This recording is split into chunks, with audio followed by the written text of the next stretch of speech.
Bonjour les amis, Bitcoin, intelligence artificielle, pilule miracle. Est-ce que la fin de la méga bulle est proche? Alors pour ceux qui suivent un peu la bourse, depuis novembre 2024, Nvidia a progressé de 100%. Et hier, on vient de vivre une grosse baisse après avoir battu un nouveau record. C'est pour ça que j'ai tourné cette vidéo, parce qu'on voit également que les volumes sont extrêmement importants, sont très très importants. Regardez, depuis la précédente publication de résultats, hein, c'est là où les résultats sont, les volumes sont importants. On a des volumes importants, mais pas autant. Et ici, c'est là où les volumes étaient vraiment vraiment importants. C'était en juin 2023. On a eu beaucoup de volumes, une grosse baisse sur un titre qui a progressé de 100% depuis novembre 2023, pardon. Donc la question à laquelle je vais essayer de répondre, c'est est-ce qu'on est en bulle spéculative? Est-ce que cette bulle spéculative va encore se poursuivre? Est-ce que cette bulle spéculative, elle est sur le point d'éclater? Pour ceux qui sont abonnés à ma chaîne YouTube, d'ailleurs, si vous n'êtes pas abonné, qu'est-ce que vous attendez? En novembre 2023, plus précisément le 14 novembre 2023, vous voyez ici, j'ai publié une vidéo que j'ai titrée Risque de troisième guerre mondiale et pourtant la bourse flambe. Et la raison de cette vidéo, c'était de dire c'est pas logique. Quand on est face à une situation géopolitique catastrophique, on a un conflit entre l'Ukraine et la Russie, on a un risque de troisième guerre mondiale, on a un embrasement. Et pourtant, la bourse ne veut pas baisser. Ce n'est pas logique. Et d'ailleurs, la publication de ma vidéo, le jour de la publication de ma vidéo, il est là. Là, c'est le 14 novembre. On a un gap haussier. On est en train de vivre une situation catastrophique. Et pour moi, c'était extrêmement haussier. Pourquoi? Parce qu'on casse une ligne de tendance baissière, on a un gap haussier. Et justement, si on suit la logique fondamentale, si on suit la logique des économistes, la bourse ne devait pas monter. Mais la bourse a prouvé qu'elle était complètement déconnectée du monde réel. La bourse avait déjà anticipé que, en fait, la guerre n'allait pas avoir un impact sur Nvidia, sur les résultats de Microsoft, sur les résultats financiers tout simplement. Et encore une fois, il faut bien comprendre une chose, la bourse anticipe le futur. Beaucoup de gens, quand ils regardent des événements, ils essaient de se dire, mais pourquoi la bourse ne réagit pas de telle manière alors que c'est la catastrophe? C'est parce que les financiers, les investisseurs ont déjà anticipé que les conséquences de la guerre, le coût de la guerre, et pour eux, en fait, le potentiel était bien plus important que les conséquences. Mais c'est ça où, et c'est là où on peut se poser la question d'une bulle spéculative. Une bulle spéculative intervient quand personne ne voit la réalité, quand tout le monde devient myope.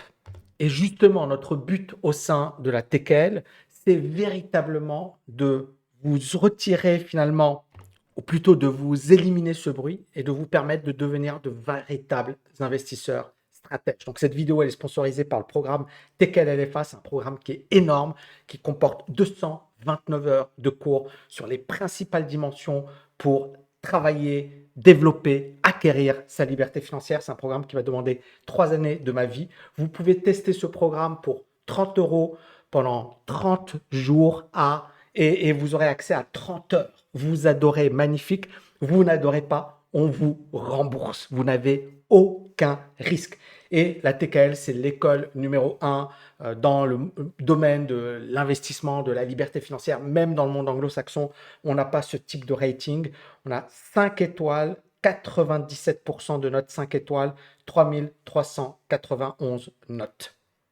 Donc, je vais revenir rapidement sur les 3 grandes bulles de 2024 qui ont bien évidemment démarré en 2023. L'IA, les cryptos, l'obésité. Alors, on commence par l'IA, notamment par Nvidia. Nvidia, 2500 milliards de dollars de capitalisation, 2400 milliards de dollars de capitalisation, c'est juste incroyable. Cette société est très surévaluée, vous voyez ici, significantly overvalued. C'est une boîte exceptionnelle. La note n'est pas top, elle est de 87 sur 100, d'accord? On pourrait avoir mieux, mais c'est une boîte qui a une net margin, une marge nette de presque 50%. Vous imaginez ça? Quand ils vendent 1 milliard, 500 millions vont dans leur poche. Cette boîte a tout le temps été profitable, mais on voit qu'aujourd'hui, elle est très surévaluée. Et cette boîte, depuis effectivement 2024, vous voyez ici, et même en 2023, mais 2024, elle a littéralement explosé à la hausse. Imaginez, l'année dernière, en 2023, on était à 500 dollars, on est à 1000 dollars aujourd'hui. Elle a fait x2 en moins de 3 mois. Incroyable, mais vrai. La deuxième grande bulle, c'est tout ce qui concerne l'obésité. Vous avez Novo Nordisk, Eli Lilly, etc. Ces boîtes battent tous les records. Aujourd'hui, il y a un énorme marché pour l'obésité. Novo Nordisk, par exemple, vend des médicaments miracles à 1200 dollars par mois, le traitement, 1200 dollars par mois. Et bien évidemment, voilà, ils ont annoncé un nouveau traitement qui va permettre de faire perdre 13% du poids d'une personne pendant 12 semaines. Ils ont fait des tests, etc. Et cette boîte explose tous les records en bourse. Elle est valorisée aujourd'hui à 600 milliards de dollars grâce à Wegovy et Ozempic. Et aujourd'hui, c'est la plus grosse boîte cotée en Europe en bourse. Mais idem, elle est très surévaluée. Vous voyez ici la valeur fondamentale. Cette valeur, elle valait même pas 20 euros. Aujourd'hui, elle se rapproche des 150, 133 euros. Le cours de cette action a littéralement explosé durant les dernières années. Ce marché de l'obésité qui est énorme, qui est immense, qui a un potentiel gigantesque, que ce soit aux États-Unis, en Europe, mais dans de nombreux pays à travers le monde. Et vous voyez d'ailleurs que le chiffre d'affaires de Novo Nordisk est juste énorme. En 2016, son chiffre d'affaires était de 111 milliards alors de dollars ou d'euros. J'ai pas la monnaie, mais je pense que ça doit être du dollar, mais peut-être de l'euro. Mais aujourd'hui, on est à 232 milliards d'euros. Vous voyez un chiffre d'affaires qui a quasiment doublé durant les 8 dernières années. Le bénéfice, net profit, on est passé de 37 milliards à 83 milliards. Il a également explosé. Donc, sur un plan fondamental, ça s'explique. On peut justifier cette hausse, cette forte hausse de Novo Nordisk. Maintenant, si on prend effectivement l'analyse fondamentale traditionnelle, type value, l'action est surévaluée. Je dis bien traditionnelle, parce que si on considère que cette boîte, elle peut encore se développer, elle peut encore croître, on n'est peut-être pas surévalué. Et moi, j'affectionne tout particulièrement la partie momentum. Et quand j'analyse l'action Novo Nordisk, cette action, elle est loin d'être en tendance baissière. On est en méga tendance haussière. Alors bien sûr, on va avoir des corrections, etc. Mais on ne peut pas parler encore une fois aujourd'hui de retournement de tendance. Et enfin, je vais terminer avec le Bitcoin et les actions crypto. Alors les actions crypto, les deux plus célèbres, Coinbase. Coinbase, regardez, elle est très très surévaluée. Cette boîte, elle n'a pas été très profitable durant les 10 dernières années. Elle a 3 années de profitabilité. La net margin, elle est de 3%. C'est très, très faible, Coinbase. Mais clairement, il y a un engouement de fou sur les cryptos et ça explique la hausse incroyable de Coinbase. J'en avais également parlé dans cette fameuse vidéo du 14 novembre 2023 que je vous invite à regarder. Et vous voyez cette action qui s'était effondrée en 2021, après son introduction en bourse, elle avait perdu 92% de sa valeur, incroyable. Et là, cette action, pour la première fois, elle commence à se reprendre. Et surtout, c'est là la vidéo. Alors moi, je commençais à en parler par là, en novembre, vous voyez ici. Et puis le 14 novembre, il est là. Mais à partir de là, effectivement, elle commençait à devenir hyper intéressante. Très simple, on est au-dessus des moyennes mobiles 250. Et puis, bien évidemment, on a une phase de retournement. Le RSI est également acheteur pour la première fois de toute la baisse. Vous voyez ici, toute la baisse, on est sous cette zone des 50%. Et là, pour la première fois, on casse. Là, on a un pullback. Et là, c'était juste une œuvre d'art.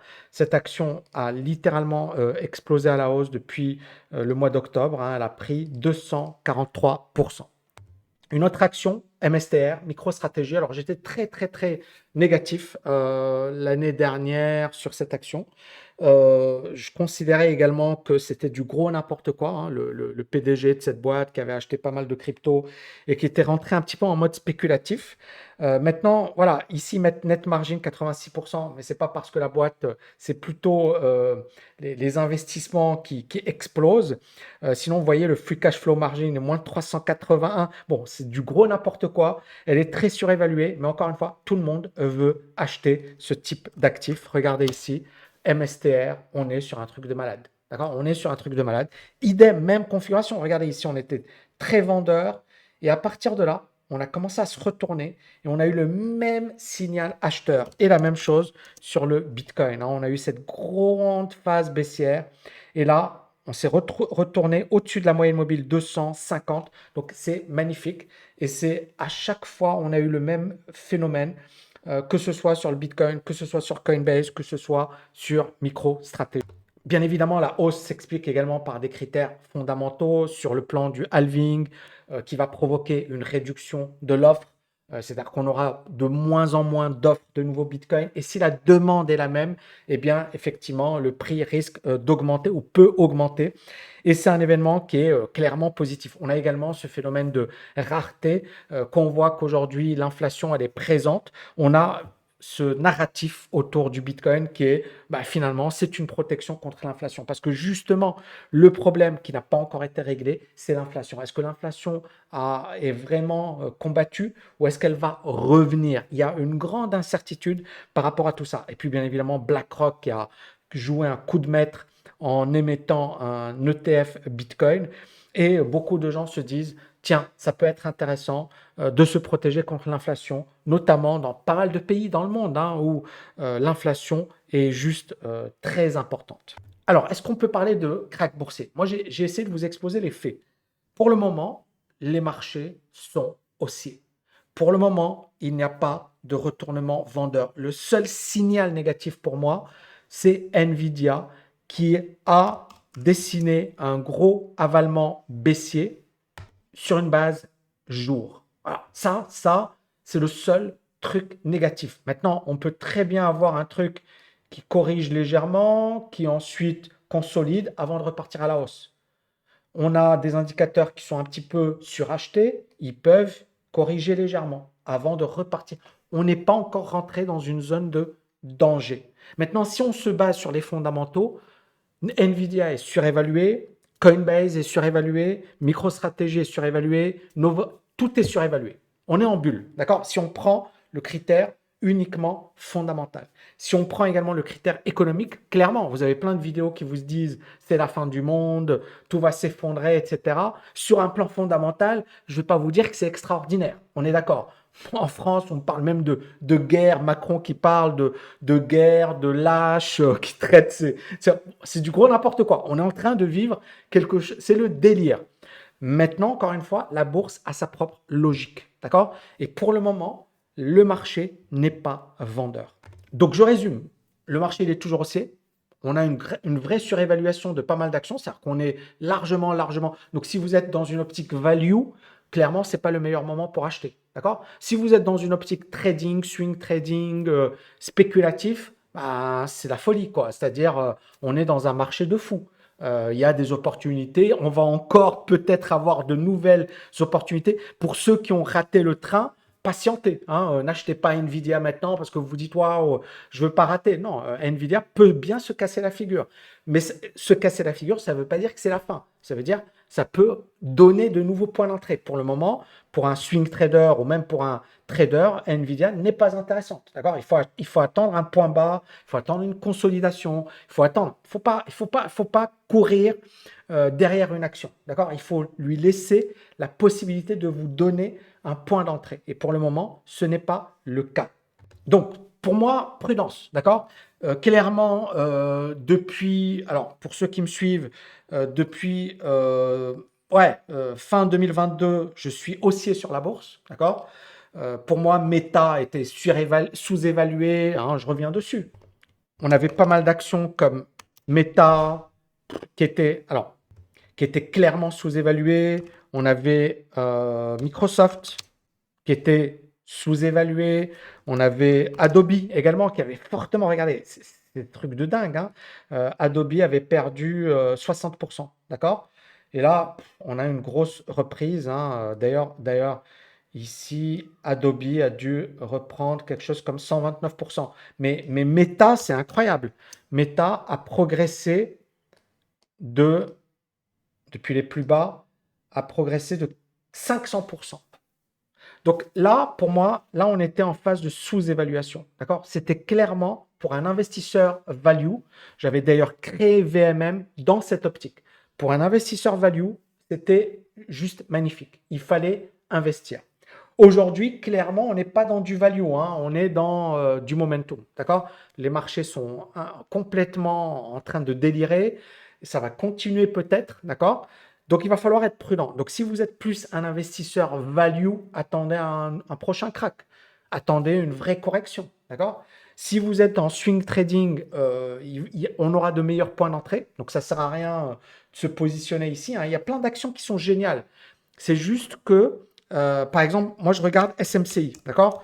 SMCI, elle est magnifique. Mais SMCI, regardez, là, on avait un point d'entrée superbe. Et puis là, elle a pris 300% en 2 mois, même pas. Ici, si je prends ça, en 50 jours, elle a pris 300%. Tu ne vas pas l'acheter ici, même si tu es un swing trader. Tu dois attendre. Et tu ne vas pas la vendre à découvert parce que c'est un peu la folie. C'est comme Nvidia. J'ai vu des gens vendre à découvert à Nvidia. C'est trop tôt. On va peut-être avoir des points d'entrée, mais c'est trop tôt. Voilà, les amis, n'hésitez pas à me dire ce que vous en pensez. Je vous dis à très, très bientôt. N'oubliez pas de liker, de partager cette vidéo et je vous dis à bientôt. Ciao, ciao, ciao.